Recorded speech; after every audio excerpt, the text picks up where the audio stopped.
و به موسی کتاب عطا کردیم و آن را مایه هدایت بنی اسرائیل قرار دادیم و گفتیم که کارساز و تکیه‌گاهی جز من انتخاب مکنید. ای فرزندان کسانی که با نوح در کشتی نجات حملتان کردیم، بدانید که او بنده شاکری بود. و در آن کتاب به بنی اسرائیل اعلام کردیم که شما 2 بار در زمین فساد و تباهی خواهید کرد و سلطه‌جویی بزرگی را مرتکب خواهید شد.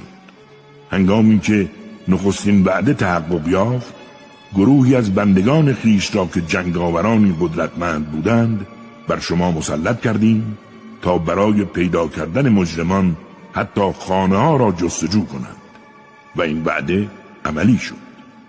سپس شما را بر آنها مسلط کردیم و به واسطه اموال و فرزندان یاریتان نمودیم و نفراتتان را زیاد کردیم.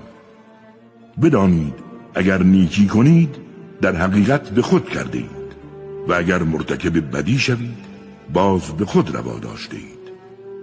بدانید اگر وعده دوم فرا رسد کسانی را بر سرتان خواهیم فرستاد که آثار غم و اندوه در چهره‌هایتان نمایان شود و از وحشت به مسجد الاقصی پناه خواهید برد همچنان که بار اول پناه بردید.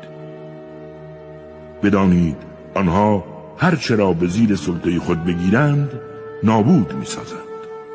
شاید پروردگارتان بر شما رحم کند. اگر از انحراف بازگردید ما نیز از مجازات شما باز می‌گردیم و بدانید که جهنم را زندان کافران قرار داده ایم.